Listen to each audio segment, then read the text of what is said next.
Ever feel like learning Japanese kanji is an impossible challenge? But what if I told you that being a Korean speaker gives you a powerful secret weapon?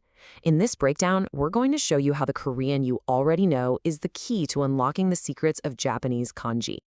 If you're learning Japanese, this probably looks familiar, right? The endless wall of kanji. It feels like you learn one and 10 more just pop up in its place. Does it feel like a battle you just can't win? Well, it's okay, because if you're a Korean speaker, you're walking into this challenge with a secret weapon, one that can help you understand hundreds of kanji almost instantly. Pretty cool, right? I thought so. So let's give this problem a name, shall we? We'll call it the kanji wall. This is the point where so many learners get frustrated and just give up.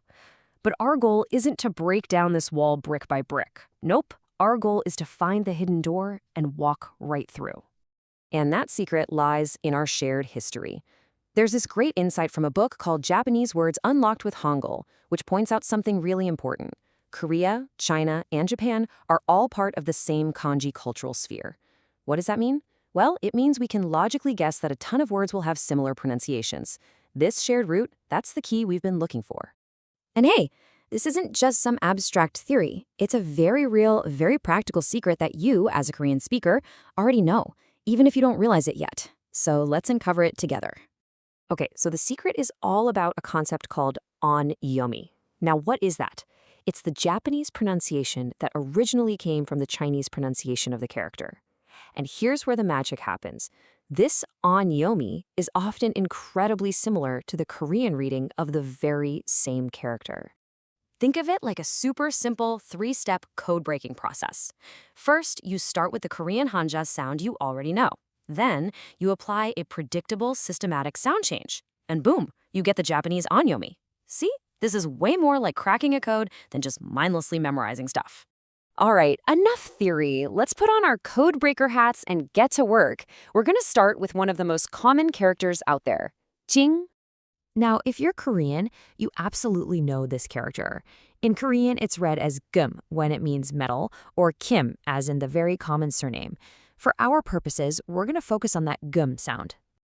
Okay, here we go. The big reveal. Let's put the Korean hanja sound and the Japanese Onyomi side by side and see what happens. And there it is. The Korean gem becomes the Japanese kin. Do you see the pattern? That initial g sound softens a bit to a k, and the u vowel shifts to an e. Gem becomes kin. It's not a random guess. It's a small, consistent leap based on a pattern. Now, this is where it gets really, really powerful. By learning this one simple rule, we haven't just learned a single character. Oh no, we've just tipped over the first domino in a chain that's going to knock down dozens of words all at once. Just take a look at this chart. These are all essential, everyday words. In Korean, a fee or charge is yogum. In Japanese, it's ryokin.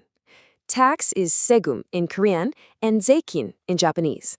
Cash, hyongum becomes genkin. Deposit, ipkum becomes nukin. You see these words every day at the train station or in a shop. And look, that kin sound is in every single one of them. You already know half the word. And the examples just keep on coming. A fine, polygum, becomes bakin. A pension, yongum, becomes nenkin. Savings, jokum, becomes chokin. And remittance, songgum, becomes sokin. It's an incredibly consistent and powerful rule, isn't it? I mean, there are so many, right? This isn't just a coincidence or some fun little party trick. This is a real, powerful advantage, a linguistic superpower that you have as a Korean speaker. Okay, so how do we turn this knowledge into an actual weapon in our learning arsenal? Let's break this insight down into a simple, actionable strategy you can start using today. But first, a really important heads up. This shortcut mainly works for Onyomi, the readings based on the Chinese pronunciation. It usually doesn't apply to kunyomi, which are the native Japanese readings. So it's a powerful tool, but it's crucial to know when to use it. So here it is, your new kanji attack plan. Step 1, when you see a new kanji word, first look for any characters you already know from Korean. Step 2, think of the Korean reading for that character. And step 3, try to predict the Japanese Onyomi based on a sound change, just like Geum became kin. And then check your guess. You're going to be right way more often than you think. Today, You conquered Kim. You've seen how one sound in Korean can unlock a whole world of words in Japanese. That kanji wall doesn't seem so tall anymore, does it? Now there's only one question left. Which character are you going to decode next?